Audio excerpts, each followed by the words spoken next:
This story that I am going to tell you was told to me by my great-grandfather, who has already passed away when I was a child, and since then I have never forgotten it, because the way he looked at me when he finished the story made my whole body shiver. And even after all these years, I still think about it when I am alone in the dark. It was the early morning of April 18th, 1906, and my great-grandfather, James Callahan, was 19 years old when the earth began to shake, at first as a weak vibration, almost imperceptible, but that in seconds transformed into something monstrous. The ground cracking, the buildings breaking apart, the dust swallowing everything while people screamed, running without knowing where, trying to escape from what could not be escaped because the world itself was crumbling beneath their feet. He saw houses sinking, windows exploding, poles falling like twigs, and the worst of all was the sound. A deep roar coming from beneath the earth as if something gigantic was waking up down there. And when the shaking finally stopped, the city was unrecognizable, streets buried, fires starting everywhere, and a heavy silence hanging in the air, as if everything was waiting for the final blow.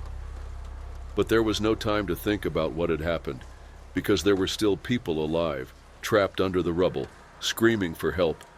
And that was why my great-grandfather joined a group of volunteers excavating the ruins of a 3-story hotel where dozens of guests were buried. And while they were digging, removing blocks of stone and pieces of wood soaked in blood, they heard a sound that made everyone stop at the same time. 3 knocks low, weak, coming from somewhere in the middle of the rubble. My great-grandfather held his breath, trying to locate where it was coming from, and then he heard it again. 3 spaced, desperate knocks, and one of the volunteers shouted, asking if anyone was there, but there was no answer, only more knocks, each time weaker.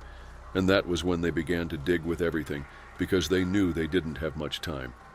My great-grandfather used his bare hands, pulling out rocks, smelling the dust and burning flesh, while sweat ran down his face mixed with the soot from the fire that consumed the city. And after almost half an hour, they opened a hole between the broken beams, and in the middle of the darkness, there was a man looking at them. He was trapped up to his chest, covered in dust and blood, his eyes wide with pure despair. But what made my great-grandfather retreat was not that, but his smile. Because he smiled. But it wasn't a smile of relief. It wasn't a smile of someone who had been saved. It was wrong, too wide, frozen on his face in a way that didn't seem natural. And my great-grandfather felt a deep shiver, something inside him screaming that this wasn't right.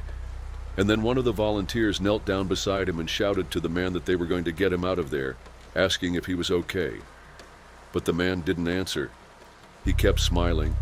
That's when it happened. The worst. The ground shook again. It wasn't a strong earthquake, just a light, quick tremor, but enough for all the volunteers to throw themselves back, thinking that more rubble would fall. And for a moment, everything was covered in dust again. And when the dust settled, the man was gone. My great-grandfather felt his blood run cold. The beams, the stone blocks, everything was exactly as before. Nothing had collapsed, not a single stone had been moved. But the hole they had opened was now empty, with no sign of anyone there, no body, no blood, nothing. His breathing became irregular, his heart hammering in his chest, trying to understand how that was possible. But he didn't have the courage to say anything, didn't have the courage to ask the others if they had seen it too, because deep down he knew that they had. He knew that everyone there was feeling the same fear, and when they looked at each other, no one said a word. They just got up, walked away from the rubble, and never came back.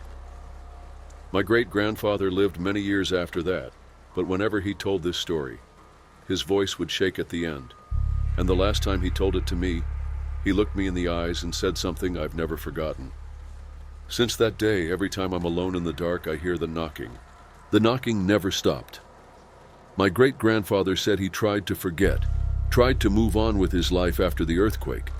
But something stayed with him, something that no one else seemed to notice, something that would make him wake up in the middle of the night in a cold sweat, hearing that distant sound, that ringing, ringing, ringing, that echoed in his mind like a warning, as if someone was still trapped down there, calling, waiting to be found again. But he never returned to the site of the collapse. No one returned. The hotel was swallowed up in the fire that swept through the city after the earthquake, and ash covered what was left of the rubble, making it impossible to know how many people were still buried inside. But my great-grandfather said that some things don't go away. Some things get stuck. And when San Francisco began to rebuild, he learned that the same lot where the hotel stood now housed a new building, a building he avoided at all costs. Years passed, but the sound of the knocking never went away. Sometimes he was home alone, in the absolute silence of the early morning, and he felt a vibration in the ground, something faint, something distant, something that no one else seemed to hear. And when everything was quiet enough, the sound would come back, ringing, ringing, ringing. At first, he tried to find the source, tried to tell himself that it was just an old pipe, a neighbor walking upstairs, but no matter where he moved to, no matter where he was, the knocking always came back, always at the same rhythm, always at the same intensity, and always when he was alone. One night, many years after the earthquake, he was walking home from work when, without realizing it, he turned down the wrong street and found himself standing in front of the building that had been built on the ruins of the old hotel. His heart immediately started racing. The building was tall, imposing, with windows shining against the darkness of the city. But something was wrong because he swore that for an instant he saw a man standing on the top floor, looking down at him, a man in dark clothes, thin, motionless, and even from afar, even in the middle of the night, he knew that the man was smiling. My great-grandfather turned to leave, but before he could take the first step, he heard the knocks, knock, knock, knock, coming from the ground.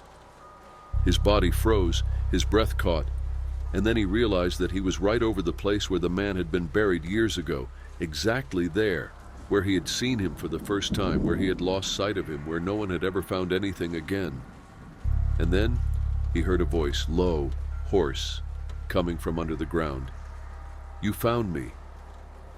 The world seemed to spin around him, and for a second he felt like the ground was giving way. He felt like he was sinking, like invisible hands were closing around him, pulling him down. And when he finally managed to move, he ran as if something was behind him, ran without looking back, without caring about anything other than getting out of there. Because he knew he shouldn't be there. He never went back to that street. He never looked at that building again, and he never spoke about it to anyone again. But even after he was old, even after so many years, every time he was alone, in the middle of the night, in absolute silence, he still heard the knocking. And every time it happened, he closed his eyes and prayed that this time no one would knock back. I never liked San Francisco, and after what happened to me, I never went back there. In 2006, on the centennial of the earthquake that destroyed the city, my company sent me to cover a special event about the historic buildings that survived the disaster, and even though I didn't like the idea, I accepted, because I never imagined that this trip would change my life, or worse, that something had been waiting for me for over a century in that place. I stayed at the Claremont Hotel, one of the few buildings that survived the 1906 earthquake without suffering almost any damage. And on the first day I realized that there was something strange there, a heaviness in the air, a feeling that I wasn't alone, a silence in the hallways even when the hotel was full of guests, as if the building itself was holding its breath, as if it was waiting for something. The first night was peaceful, at least until 3:12 in the morning. I woke up for no reason, feeling a strange cold on my skin, even with the heater on. And it was then that I realized that the door to my room was open, not wide open, but ajar enough for me to see the dark hallway outside. And at the same time my stomach turned, because I was absolutely certain that I had locked the door before going to sleep. I got up slowly, trying to calm my mind, telling myself that maybe I had forgotten to lock it. Maybe I was too tired from the trip, maybe it was all just in my head. But when I went to the door to close it, I felt something that made the air leave my lungs. The smell of smoke, but not cigarettes, not fireplaces. It was the smell of burning wood, of old things on fire. And the next second I heard a noise coming from the end of the hallway, the sound of slow, shuffling footsteps, as if someone were walking barefoot across the carpet. But the entire hotel was silent, and I knew that no one else was awake at that hour. My fingers gripped the doorknob tightly, my heart pounding in my chest, and for a moment, I thought about calling out to someone. But then the footsteps stopped, right in front of me bedroom. My mouth went dry, my muscles locked, and before I could pull away, I felt a cold wind rush past me, as if someone had just come in, but there was no one there, at least no one I could see. The door closed on its own. The lock turned, and the smell of smoke grew even stronger. My entire body shivered, my ears throbbed from the heavy silence around me, and then, out of nowhere, the phone rang. The sound made me jump, my hand trembled as I answered it, and the moment I put the receiver to my ear, what I heard made my blood run cold, a low, staticky hiss, and beneath the noise, breathing. It wasn't a normal sound, it was something irregular, clipped, as if the person on the other end was struggling to speak. And then, after a few seconds, I finally heard a voice, weak, scratchy. "Get out while you can." Before I could react, the line was disconnected. The phone went dead. And then, the building shook. The lights flickered, the floor vibrated, the glasses on the table rattled, and for a moment, I felt like the earth was moving again, like the earthquake was happening all over again. And then, silence returned. The smell of smoke disappeared, and the hotel became too quiet. But I knew I was no longer alone in that room. The room seemed to breathe around me. The silence was thick, almost palpable, as if something were hidden inside it, watching. My entire body was shivering, my throat dry, my eyes fixed on the door. Something told me that if I left now, I could escape. But I didn't. My fingers were still holding the phone, the silent sound on the other end echoing in my head.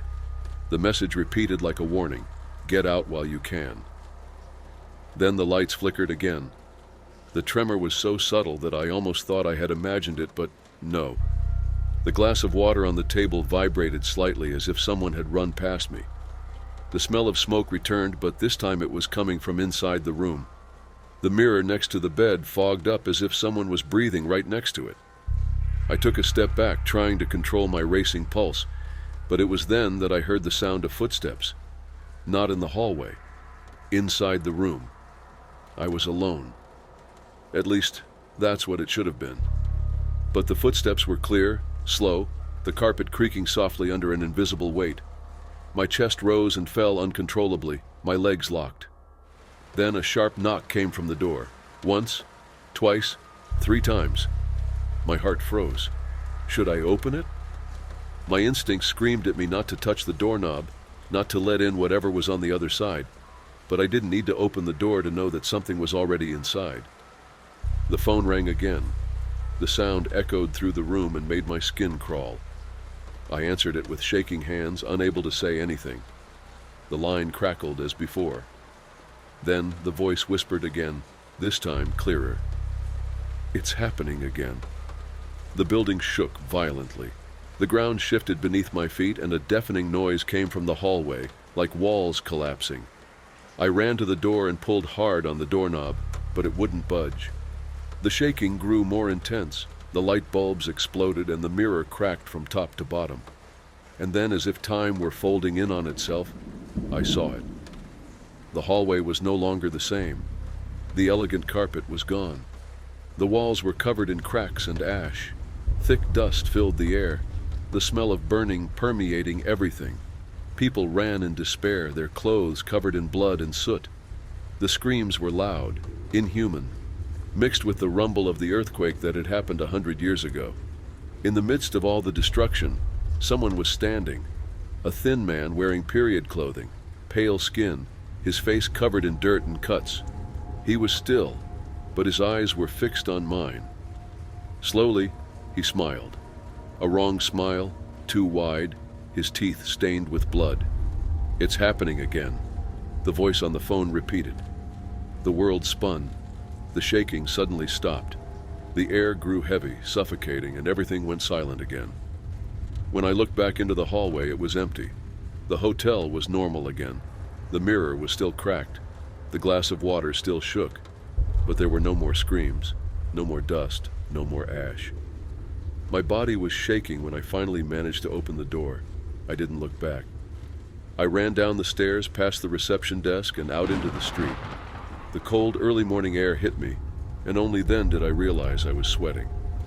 I never went back to the Claremont Hotel, and every time I hear about an earthquake, I remember what I saw that night. Because I know it wasn't a vision of the past. It was a warning. The earthquake will happen again. Not everyone died in the earthquake, but some never made it out. My grandfather was a firefighter and spent his life telling stories about the fires he had fought, but there was one he never liked to talk about. I only found out about it because years ago I found an old diary hidden in the basement of his house. The pages were yellowed, covered in soot, the handwriting shaky, scribbled as if it had been written in a hurry. And among the accounts of rescues and destruction, one of them took my breath away. It was from 1906, right after the earthquake that destroyed San Francisco. The city was in ruins, but the worst part wasn't the tremor. The worst came later. The fire. The flames spread quickly, consuming everything the earthquake hadn't destroyed. And in the middle of that inferno, as the firefighters tried to save those still trapped in the rubble, my grandfather wrote about a call that should never have happened. A voice coming from inside the fire. On the morning of April 21st, 1906, he and other firefighters were dispatched to a hotel that was still burning. It was too late to save the building, but some people might still be alive on the lower floors. They had little time before the place would collapse completely. The smoke was suffocating. The heat made the air shimmer like a distorted mirror. And then he heard it. "Someone help me." The voice came from the second floor, faint, choked, a woman. He turned to the crew chief, but no one else seemed to have heard. The noise of the fire was loud, the ceiling creaking, the wood cracking, but the voice came clear as a whisper in his ear. "Please, help me." He didn't think. He grabbed the axe and climbed the stairs. The fire roared around him, but he guided himself by the voice, by the low cry that seemed to grow closer and closer. And then he saw the door. A room at the end of the hall, smoke billowing from beneath it, soft tapping against the wood. Someone was inside. He prepared to break in, but before he could touch the doorknob, it turned on its own. The door swung open slowly, and for a second, he saw only darkness. The fire hadn't yet consumed the room. The air was heavy, and smoke hung from the ceiling like a blanket of ash. In the shadows, there was a woman. Standing in the corner of the room, her back to him, her disheveled hair falling over her ancient dress. She was shaking, her shoulders rising and falling in quiet sobs. "Madam," he called, but she didn't answer. He stepped inside, sweat streaming down his face, his throat burning with heat. He reached out to touch her shoulder. That was when she turned her face. Not her whole body, just her face. More than she should have. The bones in his neck twisted at an impossible angle, his eyes hollow, his skin burned raw. And then he smiled. The fire roared behind him. The floor groaned, the ceiling gave way, and everything went black. The ceiling caved in. The heat of the fire became unbearable. The smoke filled his lungs, suffocating, sticky, scratching at his throat as if he were breathing in living ash. He tried to move, but something was pulling him back, the weight of the air becoming solid around him, as if invisible hands were closing in on him. And then, amid the roar of the wood splitting and the flames engulfing the room, he heard it. The voice, low, drawn out, like a choked whisper in the heat. "Don't let the fire go out." His body froze, despite the inferno around him. He tried to look around, his eyes burning, but the smoke made everything a blur. Whatever was in that room with him was no longer a woman in danger. He knew that now. The wrong smile, the twisted neck, the empty eyes. It wasn't human. He had to get out. He forced his body to react, staggering backward. But the room seemed larger now, the flames farther away, as if he were being pulled into a space that had never existed before. The heat had changed. It was no longer the heat of real fire.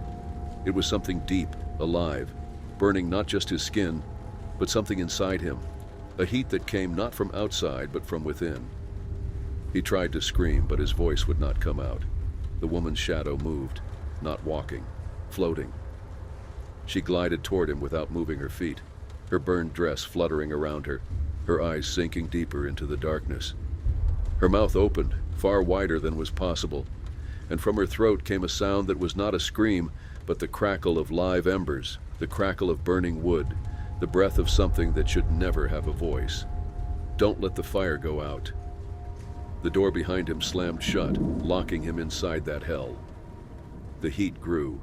He felt the skin on his hands burning, his hair singeing on his forehead, his clothes starting to stick to his skin. Then he saw something on the floor. Footprints. Wet. They shouldn't have been there. The fire was burning everything. There was no water, and yet the marks led to him. Small traces of footsteps from someone who had entered there before him. And when he realized this, a cold took over his body, a fear that went beyond the terror of the fire, because he understood. It wasn't trapped in the fire.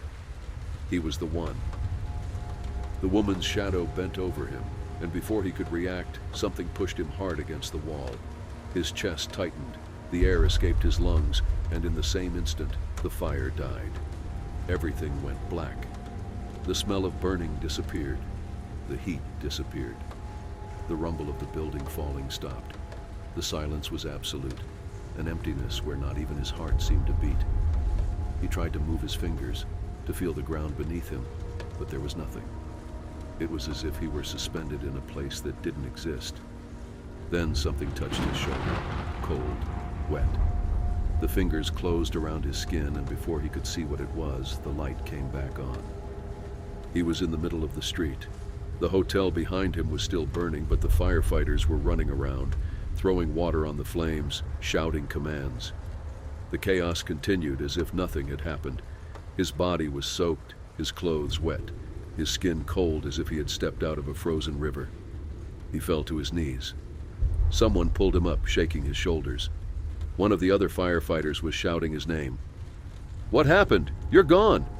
We've looked for you on every floor, but we haven't found anything." He couldn't answer.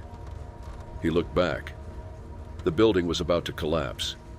Flames danced in the windows, but on the second floor, in the same room where it all happened, he saw it. She was still there, standing in the dark, between the curtains of fire. Her face distorted, her smile wrong. And before the building collapsed completely, she opened her mouth for the last time and whispered, "Don't let the fire go out."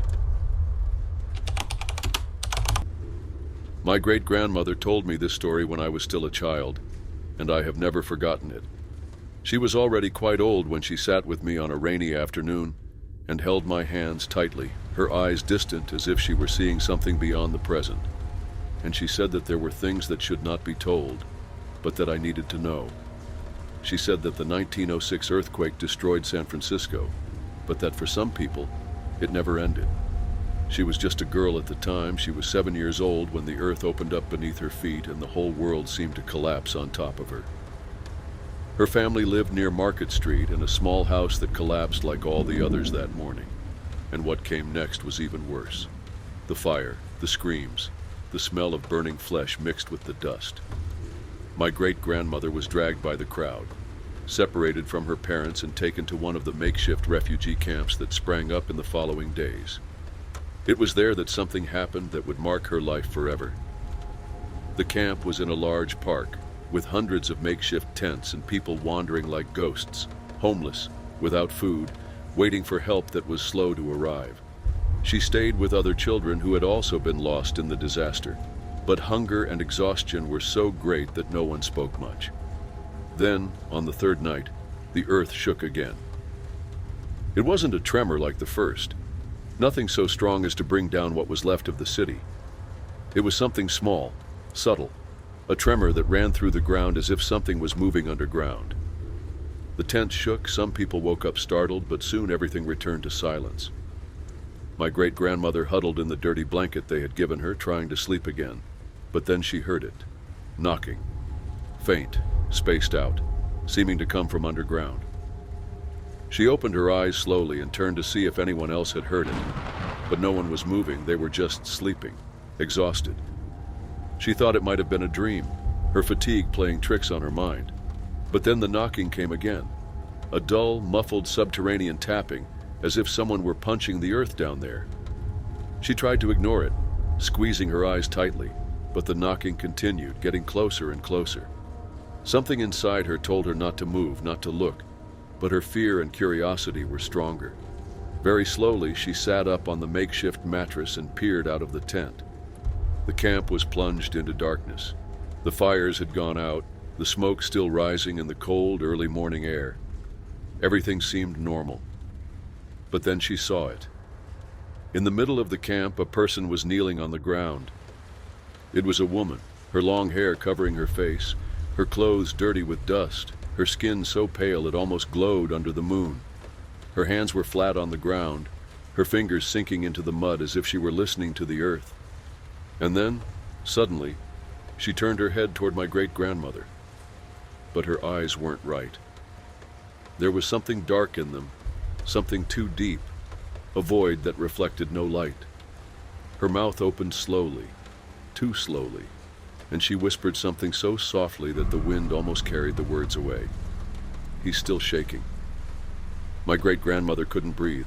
She stood there, her muscles locked, unable to move, until she felt the ground vibrate again. The shaking was faint, but this time she realized it wasn't a normal earthquake. It was a throb. Something down there was still alive. My great-grandmother couldn't move. The air seemed trapped in her lungs, and the biting cold of the early morning made her bones ache. But nothing was worse than the woman kneeling in the mud, her fingers sinking into the earth, her mouth whispering those wrong words. "He's still shaking." She wanted to run. She wanted to close her eyes and pretend none of this was happening, but the ground shook again, and this time it didn't stop. The makeshift mattress began to vibrate beneath her, the ground pulsing as if it had its own heart, a dull, deep rhythm that didn't come from the earth, but from something inside her. The woman remained still, but her breathing was wrong, too long and too slow, as if she were breathing along with the tremor, as if she were in sync with it. Then the woman looked up, not at my great-grandmother, at the sky. Her eyes wide, her mouth open as if she were listening to something coming from above. But there was nothing there except the clouds carried by the cold wind. But she kept looking, and as the seconds passed, the expression on her face changed, from fear to acceptance. She whispered something again, but my great-grandmother couldn't understand, because it was at that moment that the tents began to move on their own, not as if they were being shaken by the wind, not as if the tremor was knocking down the poles. They were being pulled down. The canvas tore, the wooden poles sank inch by inch, and then came the first screams. People began to wake up. Some ran outside in despair, others were trapped inside the tents that sank deeper and deeper, as if the ground was trying to swallow everything inside. My great-grandmother felt her own body tilt backwards.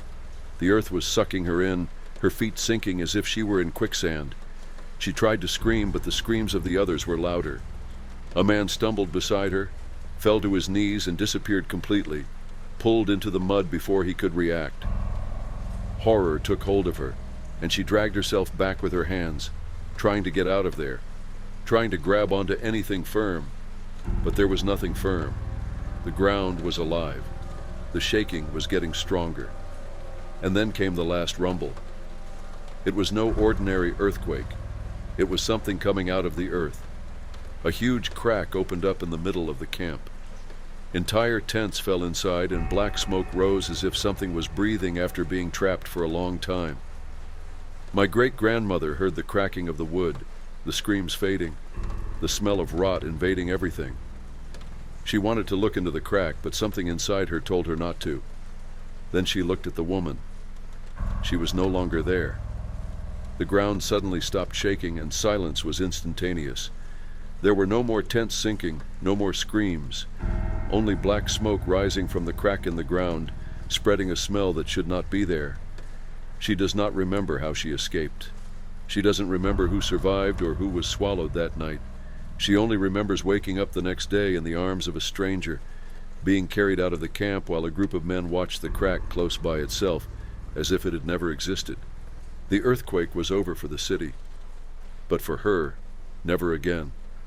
because after that night, whenever she was in a very quiet place, she could hear it, the pounding in the earth, faint, slow, like a heart buried too deep, waiting to wake up again. There are voices that should never be heard, and calls that should never be answered. When I was a child, my mother always talked about the importance of never ignoring a phone call, because it might be someone asking for help. But she never heard the story I found in the archives of an old San Francisco telephone exchange. I never heard of the operator who answered a call from a place that no longer existed. In 1906, before the earthquake, all communications in the city went through manually operated exchanges. Operators spent their days connecting wires, transferring calls, listening to voices come and go, never knowing the face behind each one. And that's why, on the morning of the disaster, many of those working there didn't have time to escape. The Market Street Telephone Exchange building was one of the largest in the city, and when the earthquake started, the walls shook before anyone could even get out of their chairs. The ceiling collapsed, wires snapped, the floor opened up, and everything was sucked into a hell of stone, dust, and fire. When the survivors were rescued hours later, nearly all of the operators were dead, almost all of them. Amid the wreckage, they found a man still holding a phone to his ear, his fingers gripping the cord so tightly they had to break them to free him. His face was frozen in a look of pure terror, his eyes wide, his mouth half open as if he had tried to scream. But the strangest thing was what they found next to him. A phone line that was still active. The switchboard equipment had been destroyed, the cables ripped from the walls, and yet a single phone was still working. The rescuer who found him heard a hissing sound in the receiver and for a moment swore he heard a voice, low, choked, calling for help. But the phone fell from his hand before he could answer, and the line went dead. The story was buried along with the wreckage. No one ever explained how a call could have happened with the network destroyed, but a few years later, when a new exchange was built on the same site, the new operators began reporting something strange. Calls that no one answered, calls that came from non-existent numbers, and sometimes, when someone did work up the courage to answer, all they heard was static and muffled breathing on the other end. The calls continued. At first they were rare, something that happened once a month, an isolated ring in the middle of the night, as if a ghost number was trying to connect with a world that no longer existed. But as the years went by, the operators began to notice that every time someone answered, something worse happened. The phone always crackled before any sound came, as if there was dust inside the line, something ancient trying to cross decades to speak. Silence came first, then breathing. Slow, heavy, muffled, as if there was too much dirt covering the mouth of the person trying to speak. And then, the whisper. "Can you hear me?" That's how it started in the new telephone exchange, the same one that was built on the exact spot where the old one collapsed. At first, the employees laughed at it, thinking it was an urban legend created by the older ones, a story to scare the newbies. But on the night of April 18th, 1926, exactly 20 years after the earthquake, the legend stopped being just a story. It was a normal night shift, the dark room lit only by the dim light of the lamps hanging from the ceiling. The operator on duty was a young woman named Helen Carter, newly hired and not yet accustomed to the tedium of the early hours of the morning, when almost no one called. But that night, when the clock struck 5:12 in the morning, the phone rang. The sound echoed through the empty room, a ringing louder than it should have been, as if it were the only sound in the entire city. Helen frowned and answered, "Switchboard, how can I help you?" "Nothing. Static," she repeated. The silence on the other end seemed to stretch on too long, a vacuum where time still stood. Then came the sound. Breathing. It was no ordinary noise. It was the air escaping from the lungs of someone who was suffocating, someone desperately trying to draw in oxygen, but couldn't. "Can you hear me?" Helen froze. Her mind was telling her to hang up, but her hand wouldn't. The voice on the other end sounded muffled, low, as if the person's mouth was covered in dust, as if they were speaking from beneath rubble. She cleared her throat, trying to remain calm. "Sir, do you need help?" Silence returned. Then, something she would never forget. A sound of stone scraping against stone, Something being moved, something coming out of the ground. "I'm down here." Helen couldn't breathe. Sweat trickled down the back of her neck, her eyes fixed on the wall of the switchboard, where a black and white photo showed the wreckage of the old telephone exchange just after the earthquake. Piles of broken bricks, fallen beams, and, right in the center of the image, a destroyed telephone with the receiver lying next to it. The line cracked loudly. "Can you hear me now?" Helen threw down the receiver and stepped away from the desk as if it were going to explode. But then the phone rang again. The sound filled the room, each ring louder than the last, vibrating through the floor like an echo from the past that never died. Helen covered her ears and ran. She never returned to the switchboard. That same week, the staff decided to check the old switchboard's records. They discovered that on the morning of the earthquake, the last recorded call had been answered by an operator, Thomas Redding, who had been in the building when the building collapsed. His body was never found, but the call he answered was never completed. And to this day, if you were near Market Street on April 18th at exactly 5:12 a.m., you might hear a phone ringing. But if you answer, never hang up, because the call is still active.